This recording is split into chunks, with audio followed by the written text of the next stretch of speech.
रहमानिर्रहीम। अच्छा बेटा, ये क्वाड्रेटिक इक्वेशन जो है इसको सॉल्व करना जो है ना वो मैं आपको बता रहा हूँ, क्योंकि काफ़ी बच्चे जो है वो पूछ रहे थे कि इसमें इनको इश्यूज़ आ रहे थे, तो वो मैंने कहा कि मैं सारे इश्यूज़ जो है वो कवर कर लूँ। और इसके अलावा जो है ना इसमें how we can use the calculator smartly, ठीक है, और आपके मार्क्स वगैरह भी ना कटें, कोई स्टेप भी आपका वेस्ट ना हो। अब ये हमारे पास एक क्वाड्रेटिक एक्सप्रेशन है, 3x² - 5x - 11 equal to 0। Coefficient of x² जो है वो हमारा a है, कोफिशिएंट ऑफ x² जो है b जो है। और इस बात का ध्यान रखना है कि ये जो साथ नेगेटिव साइन लगा होता है, दैट इज़ वेरी इंपॉर्टेंट, इसको मिस नहीं करना आपने। तो b is equal to -5 and c is equal to -11। अब क्वाड्रेटिक फार्मूला जो कि आपको फार्मूला शीट में अवेलेबल होगा वो आप इधर लिखेंगे, -b + -b² - 4ac / 2a। अच्छा, इसमें जो नॉर्मली बच्चे मिस्टेक करते हैं वो ये करते हैं कि जो ये लाइन डालते हैं वो सिर्फ स्क्वायर रूट के नीचे डालते हैं, और ये जो -b है ये इस लाइन के अंदर नहीं होता। तो इस बात का ध्यान रखना है कि ये लाइन पूरे के नीचे होएगी, किसी एक के नीचे नहीं है। अच्छा, इसके बाद आपने ये -5 लगा दिया, ठीक है, ये b की वैल्यू लगा दिया आपने, ये -b। तो आपने माइनस ब्रैकेट इसलिए डाली है क्योंकि ये आप कंफ्यूज ना कर दें, आपको पता हो कि ये माइनस इंटू माइनस इससे होगा, तो इसका साइन जो है वो चेंज हो जाएगा। प्लस अब इस जगह पे भी ब्रैकेट डालना बहुत ज़रूरी है, ज़रूरी इस सेंस में है स्क्वायर, क्योंकि बच्चे जो है वो इसको बाज़ दफ़ा इस तरह लिख देते हैं -5² ऐसे अंडर रूट के अंदर, और इसके बाद में फिर इसका आंसर लिख देते हैं -25, जिसकी वजह से उनका सारा क्वेश्चन जो है वो आगे गलत हो जाता है। तो इधर ब्रैकेट डालेंगे, ऊपर स्क्वायर होगा, तो आपको पता है कि बाद में इसका जो साइन है वो पॉजिटिव आ जाएगा। फिर अब आप लिखेंगे 3 इंटू -11 यानी 4ac, ये a की वैल्यू है, ये c की वैल्यू है। और अब ये ध्यान रखें कि हमने इधर -11 रखा था, तो वही वाली वैल्यू जो है वो हम इधर अप्लाई कर रहे हैं, तो ये हमारे पास आ जाएगा 6। अब जो है आपका रोल आ जाता है कैलकुलेटर का। अब देखें कि कैलकुलेटर में इसके बाद अब आपने आगे वैल्यूज़ लिखनी है। तो ये देखें, जो कैलकुलेटर आपके सामने, आप ये इसमें आप देखें कि मोड जब प्रेस करेंगे तो यार ये तो कैलकुलेटर, एक मिनट इसको पॉज कर सकते। अब इसमें जो है आप ये खैर कैलकुलेटर ज़रा डिफरेंट टाइप का है। कुछ कैलकुलेटर्स होते हैं कि आप डायरेक्ट इधर प्रेस करते हैं तो वो मोड जो है ना उसके ऊपर लिखा हुआ आ जाता है कि आपने इसमें इक्वेशंस यूज़ करनी है या कौन सी चीज़। अब इसमें आपको इधर आप अगर देख रहे हैं तो इस जगह पे जो है ना वो आपको लिखा हुआ आ रहा है कि इस फंक्शन का, अब एरो करेंगे तो ये आपके पास कॉम्प्लेक्स आ गया, और फिर इसी तरह नीचे इसको एरो को मूव करेंगे। अब इधर जब आप देखते हैं तो अब ये देखें कि इस जगह पे लिखा हुआ है इक्वेशंस एंड फंक्शंस, और इसके साथ इधर कैपिटल A डला हुआ है। तो A जो है ना वो मूव करता है ये अल्फ़ा, और इस जगह पे आप ये देखें कि इधर A दिया हुआ है, इधर A करेंगे तो अब उसने दो ऑप्शंस दिए हैं, एक तो लीनियर इक्वेशंस और दूसरा जो है ना वो पॉलिनॉमियल इक्वेशंस है। तो हम 2 वाले को प्रेस करेंगे तो अब वो इसका पूछ रहा है कि आपने पॉलिनॉमियल इक्वेशन ऑफ डिग्री, तो इधर आप डिग्री डाल दें, हाँ डिग्री 2। अब ये डिग्री 2 जब डाली तो अब इस जगह पे इनपुट वैल्यूज़ आ गई। अब ये देखें कि पहली वैल्यू जो है ना a की वो लेगा 3, तो आपने इस जगह पे लिखना है 3, इक्वल प्रेस कर दें। फिर आपके पास है नेक्स्ट वैल्यू -5, फिर आप इक्वल प्रेस कर दें। फिर आपके पास है नेक्स्ट वैल्यू -11, आपने इधर -11 लिखा और फिर इक्वल प्रेस कर दिया।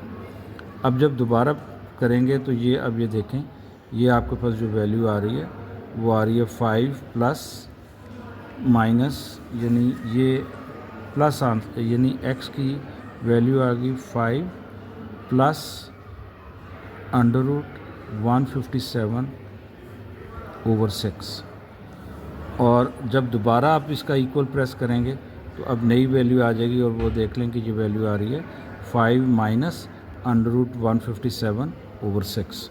तो ये अब अच्छा इसमें चलें, ये आ गई x is equal to 5 minus 157/6।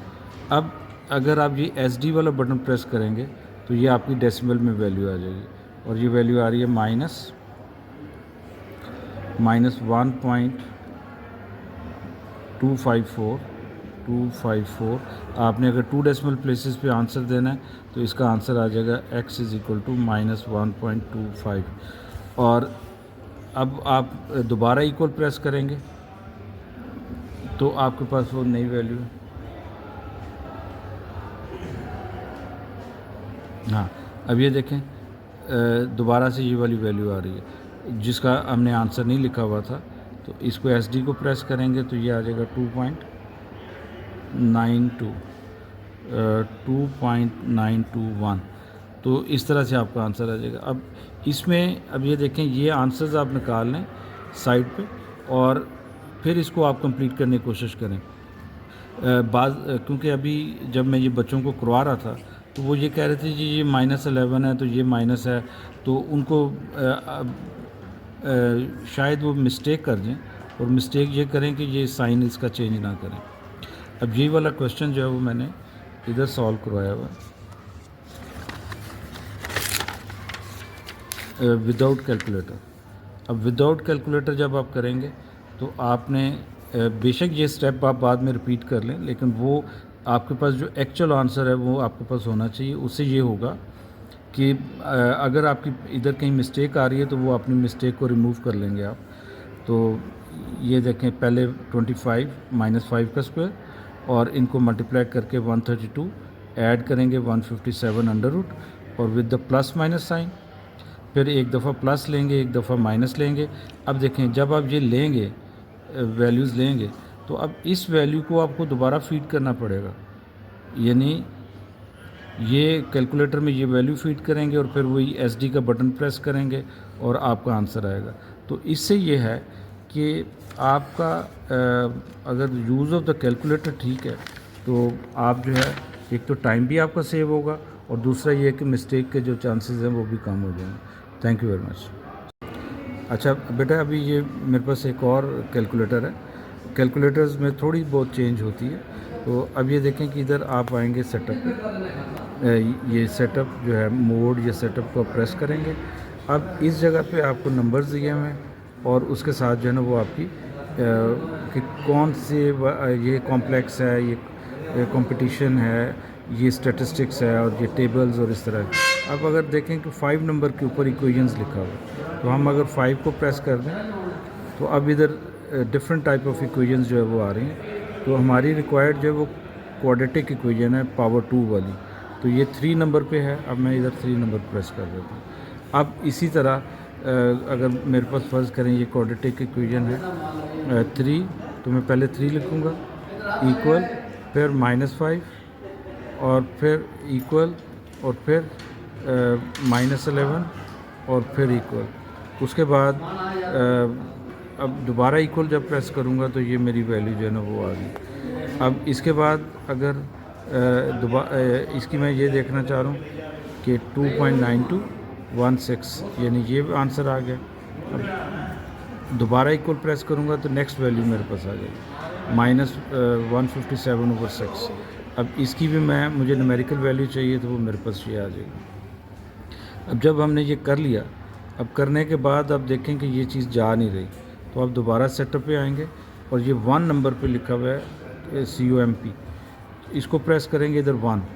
तो अब ये देखें कि अब स्क्रीन आपकी क्लियर हो गई है। अब आप अपना नॉर्मल कैलकुलेशन जो है वो कर सकते हैं। इसी तरह उसके अंदर जो है जो पहले जो कैलकुलेटर हमने यूज़ किया था उसमें भी आप उसके ऊपर लिखा हुआ आएगा कि आपने कैलकुलेशंस करनी है, तो वो वाला बटन प्रेस करेंगे तो आप कैलकुलेशन मोड में वापस आ जाएंगे। अस्सलाम वालेकुम।